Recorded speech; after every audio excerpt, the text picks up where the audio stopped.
하나님은 우리의 아버지십니다. 그래서 우리는 안전합니다. 오늘도 평안함이 꽉 채워지는 하루가 되길 원합니다. 다 함께 사도신경으로 우리의 신앙을 고백하겠습니다. 전능하사 천지를 만드신 하나님 아버지를 내가 믿사오며 그 외아들 우리 주 예수 그리스도를 믿사오니 이는 성령으로 잉태하사 동정녀 마리아에게 나시고 본디오 빌라도에게 고난을 받으사 십자가에 못 박혀 죽으시고 장사한 지 사흘 만에 죽은 자 가운데서 다시 살아나시며 하늘에 오르사 전능하신 하나님 우편에 앉아 계시다가 저리로서 산자와 죽은 자를 심판하러 오시리라. 성령을 믿사오며 거룩한 공예와 성도가 서로 교통하는 것과 죄를 사해 주시는 것과 몸이 다시 사는 것과 영원히 사는 것을 믿사옵나이다. 아멘.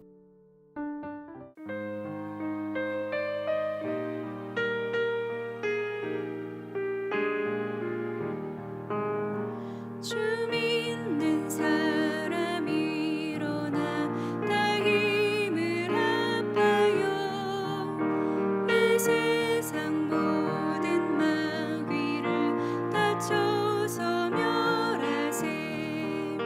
저 앞에 오는 적군을 다 싸워 이겨라. 주 예수 믿는 힘으로 온 세상 이기네. 믿음이 이기네. 믿음이 이기네. 주 예수를 믿음이 온 세상 이기네. 오늘 유마귀 괴율로 큰 죄에 빠지니 진리로 띠를 띠고서 늘 기도드리세. 참 믿고 의지하면서 겁없이 나갈 때 주 예수 믿는 힘으로 온 세상 이기네. 믿음이 이기네. 믿음이 이기네. 주 예수를 믿음이 온 세상 이기네.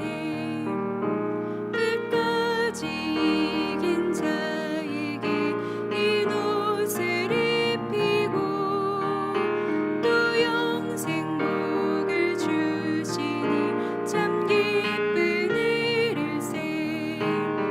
이 어두운 세상 지나서 저 천성 가도록 주 예수 믿는 힘으로 온 세상 이기네. 믿음이 이기네. 믿음이 이기네. 주 예수를 믿음이 온 세상 이기네.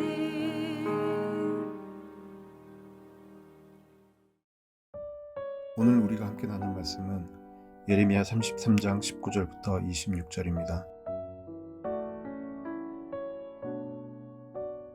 여호와의 말씀이 예레미야에게 임하니라. 이르시되 여호와께서 이와 같이 말씀하시니라. 너희가 능히 낮에 대한 나의 언약과 밤에 대한 나의 언약을 깨뜨려 주야로 그때를 잃게 할 수 있을진데 내 종 다윗에게 세운 나의 언약도 깨뜨려 그에게 그의 자리에 앉아 다스릴 아들이 없게 할 수 있겠으며 내가 나를 섬기는 레위인 제사장에게 세운 언약도 파할 수 있으리라. 하늘의 만상은 셀 수 없으며 바다의 모래는 측량할 수 없나니 내가 그와 같이 내 종 다윗의 자손과 나를 섬기는 레위인을 번성하게 하리라 하시니라. 여호와의 말씀이 예레미야에게 임하니라. 이르시되 이 백성이 말하기를 여호와께서 자기가 택하신 그들 중에 두 가게를 버리셨다 한 것을 내가 생각하지 아니하느냐. 그들이 내 백성을 멸시하여 자기들 앞에서 나라로 인정하지 아니하도다. 여호와께서 이와 같이 말씀하시니라. 내가 주야와 맺은 언약이 없다든지 천지의 법칙을 내가 정하지 아니하였다면 야곱과 내 종 다윗의 자손을 버리고 다시는 다윗의 자손 중에서 아브라함과 이삭과 야곱의 자손을 다스릴 자를 택하지 아니하리라. 내가 그 포로된 자를 돌아오게 하고 그를 불쌍히 여기리라. 아멘. 반갑습니다. 오늘 예레미야 33장 19절부터 26절을 중심으로 어떤 자리라는 주제의 말씀을 함께 나누겠습니다. 오늘 본문을 통해서 하나님께서는 하나님이 주시는 언약의 강력함에 대해서 말씀을 주십니다. 먼저 19절인데요. 여호와의 말씀이 예레미야에게 임하니라. 이르시되 여호와께서 이와 같이 말씀하시니라. 너희가 능히 낮에 대한 나의 언약과 밤에 대한 나의 언약을 깨뜨려 주야로 그 때를 잃게 할 수 있을진데 내 종 다윗에게 세운 나의 언약도 깨뜨려 그에게 그의 자리에 앉아 다스릴 아들이 없게 할 수 있겠으며 내가 나를 섬기는 레위인 제사장에게 세운 언약도 파할 수 있으리라. 하나님께서는 낮과 밤에 대한 언약을 맺으셨다는 겁니다. 그래서 낮이 지나면 밤이 되는 것, 하나님이 정하신 것이라는 거죠. 그거는 누구도 깨뜨릴 수 없다는 말입니다. 그것처럼 하나님께서는 이스라엘과 언약을 맺으셨는데 그것 역시 깨뜨릴 수 있는 사람이 아무도 없다는 말입니다.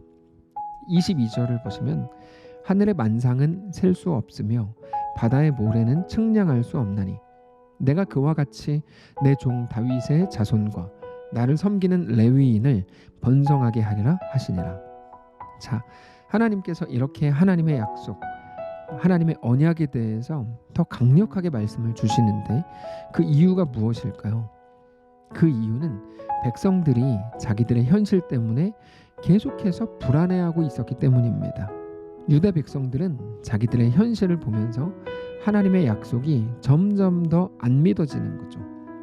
왜 그런가 하면 자기들은 점점 깊은 수렁으로 가고 있거든요. 그러니까 현실적으로 좋아지는 게 하나도 없는 것처럼 보이는데 하나님은 계속해서 회복될 거다, 좋아질 거다, 괜찮아질 거다, 내가 너와 함께 할 거다, 그러니까 거기에서도 걱정하지 마라, 뭐 이런 식으로 말씀을 하시니까, 아니 하나님이 그런 말씀을 하실 거면 자기들의 상황이 점점 좋아져야 되는 거 아닌가? 어떤 반등의 계기가 있어야 되는데 그런 게 전혀 없고 계속해서 깊은 수렁으로 가고 있는 것 같은데 하나님의 말씀은 계속해서 회복을 말씀을 하시니까 그들이 느낄 때 자기들의 현실과 하나님의 약속이 점점 거리가 멀어진다고 생각을 한 겁니다. 그러니까 하나님의 말씀이 이제 더 안 믿어지는 거죠. 뿐만 아니라 그들의 그런 어떤 마음들, 불안함들, 염려와 걱정들을 부추기는 일들이 있었는데 주변의 나라들도 그들에게, 이스라엘에게 계속 같은 말들을 했습니다.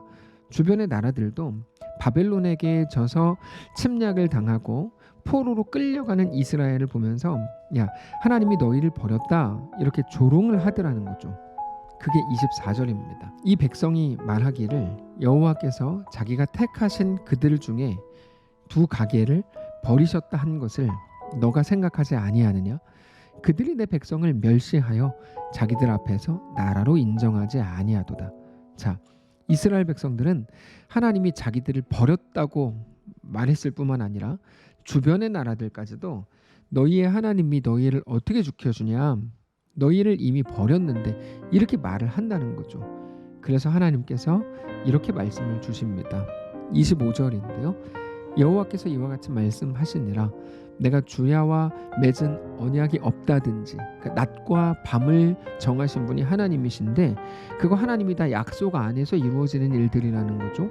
근데 그 약속이 없다든지 또는 천지의 법칙을 내가 정하지 아니하였다면, 이 세상 돌아가는 모든 삼라만상의 자연 질서들을, 그것들을 하나님이 정하신 게 아니라면 야곱과 내 종 다윗의 자손을 버리고 다시는 다윗의 자손 중에서 아브라함과 이삭과 야곱의 자손을 다스릴 자를 택하지 아니하리라. 내가 그 포로된 자를 돌아오게 하고 그를 불쌍히 여기리라. 한마디로 하면 너희의 고통이 내가 너희를 버린 결과가 아니라는 겁니다. 나는 거기서도 너희를 붙들고 너희를 이끌고 너희와 함께 할 것이다 라는 말씀을 주시는 거죠. 저는 오늘 이 말씀을 보면서 우리의 모습과 너무나도 많이 닮았다는 생각이 들었습니다. 바로 이스라엘 백성들이 가지고 있었던 그 불안함, 특별히 자기들의 현실을 바라볼 때 하나님의 약속과 점점 더 멀어지는 것처럼 느끼고 있는, 그래서 그들의 고민, 하나님이 나를 버린 거 아니야? 라고 하는 그들의 걱정과 염려가 점점 커지는 그 모습이 우리와 너무 같기 때문입니다. 우리는 자주 우리의 현실을 통해서 하나님을 보려고 합니다. 말씀을 통해서 하나님을 봐야 되거든요. 말씀에서 하나님을 어떻게 계시하시는지를 봐야 되고, 하나님의 엄청난 사랑은 예수 그리스도의 십자가 위에서만 사실 증명이 되는 건데, 우리는 자꾸만 우리의 오늘의 현실을 통해 내 앞에 일어나는 작은 어떤 상황들을 가지고 하나님을 보려고 하니까 일이 조금 잘 되고 돈을 조금 벌게 될 때는, 혹은 건강하게 될 때는 하나님이 나를 사랑하는 것 같고 역시 나를 지켜주시는 것 같지만, 현실이 조금만 막막해지고 힘겨울 때는 하나님도 나를 사랑하시지 않는 것 같고, 그러면서 나의 영원하신 하나님이라고 말씀하시는 것조차 안 믿어지는 거죠. 근데 여러분, 신앙의 가장 큰 함정은 상황을 통해서 하나님을 보려고 하는 바로 그 태도입니다. 그렇게 되면 우리의 신앙이 너무 가벼워집니다.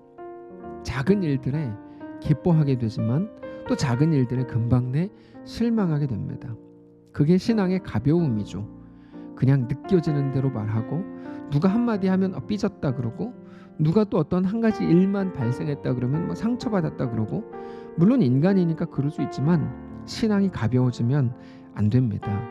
왜 그런가 하면, 우리의 신앙이 가벼워지면 하나님이 우리에게 대해서 베푸시려고 하는 어떤 것도 우리 삶에 담아낼 수가 없기 때문입니다. 이 사람이 싫어서 저기로 가보니까 그 사람이 또 마음에 안 드는 사람이 생겨서 또 다른 데로 또 가고, 여러분 얼마나 가볍습니까? 거기에서 어떤 기품이 담길 수 있겠습니까? 단지 기쁘냐 가벼우냐를 떠나서 하나님이 우리에게 베푸시려고 하는 어떤 것도 우리 삶에 담아낼 수 없는 굉장히 연약한 자의 모습을 가질 수밖에 없는, 겉으로는 굉장히 나이스하지만 실제로는 어떤 영향력과 어떤 성도의 능력도 가질 수 없는 모습이 되는 겁니다. 물론 결과적으로 그 사람마저도 하나님은 우리의 삶을, 그 사람의 인생마저도 그렇게 완성하실 겁니다. 그러나 구원이라고 하는 것은 결과론적인 게 아닙니다. 단지 내가 죽으면 천국에 간다, 여러분 그거는 구원이 아닙니다. 구원은 늘 말씀을 드리지만 오늘 우리가 사는 이 땅에서 하나님 나라의 백성이 되어 가는 겁니다. 하나님의 백성이 된다는 것은 1차적으로는 예수 그리스도의 보혈로 우리의 죄를 씻는 것을 의미합니다. 맞습니다. 그러나 그것은 시작일 뿐이고 온전히 전제적인 조건이 될 뿐입니다. 그때부터 시작되는 모든 삶의 시간들 속에서, 모든 삶의 시간들에 펼쳐지는 모든 상황들을 통해 온전히 우리의 삶을 하나님께 내어드리는 것, 그것이 구원입니다. 근데 우리의 삶이라고 하는 건 하나하나의 사건들이 합쳐져서 만들어지는 거거든요. 우리가 그토록 증오하고 혹은 그토록 가볍게 여기는 우리의 일상이 쌓여서 우리 인생이 되는 거죠. 그래서 하나하나의 사건이 굉장히 중요합니다.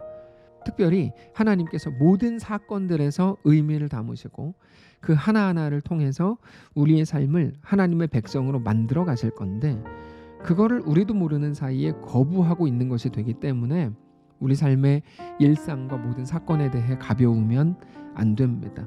긍정의 힘이 그래서 나쁜 겁니다. 다 잘 될 거다, 왜 나쁘겠습니까? 긍정적으로 생각하는데요, 아니요, 그냥 다 잘 될 거다 그렇게 하면서 하나님이 우리의 삶의 고통과 아픔에 대해 담으시려고 하는 모든 의미까지도 다 날려버리는 것이기 때문입니다. 조금만 힘들면 그것을 통해서 하나님께 나아가고, 또 하나님이 그 속에서 만들어 나가시려는 의미를 생각해야 하는데 아무것 없이 그냥 잘 될 거야, 여러분 그게 겉으로 볼 땐 괜찮아 보이지만 굉장히 잔인하게 우리를 무너뜨리는 거거든요. 성도 여러분, 다만 오늘 말씀이 우리에게 주시는 그 의미를 기억하실 수 있기를 바랍니다. 우리 현실에 따라서 하나님의 약속이 바뀌지 않는다는 것이 오늘 본문의 약속입니다. 오히려 우리가 잘 나갈 때, 반대로 힘들 때에도 우리는 그 속에서 그 모든 일들을 통해서 우리를 하나님의 온전한 백성으로 빚어가시려고 하는 하나님의 계획이 철저하게 존재하고 여전히 작동하고 있는 줄을 믿고 그 현실 속을 살아가게 되시기를 바랍니다. 오늘 우리의 삶이 어떤 자리에 있을지라도 온전히 하나님만을 믿음으로 바라보는 거룩한 성도들 되시기를 바랍니다. 기도하겠습니다. 살아계신 하나님 감사합니다. 오늘 우리에게 허락된 이 말씀을 붙들고 한 주를 마무리하는 토요일 승리하며 살아가기를 원합니다. 주의 거룩한 은혜로 새롭게 하시고 놀랍게 어떤 상황 속에서도 하나님만을 믿음으로 바라보는 귀한 주의 백성들 되도록 축복하시옵소서. 힘겨운 시대입니다. 여기에 지치지 않게 하시고 실망하지 않게 하시고 가장 신실하신 하나님만을 믿음으로 바라보는 귀한 모든 성도들 되게 하옵소서. 감사드리며 살아계신 예수님의 이름으로 기도합니다. 아멘. 사랑하는 성도 여러분, 하나님께서 오늘 하루를 우리에게 허락하셨습니다. 오늘 말씀을 붙들고 믿음으로 우리에게 허락된 자리에서 늘 승리하며 살아가게 되시기를 주님 이름으로 축복합니다.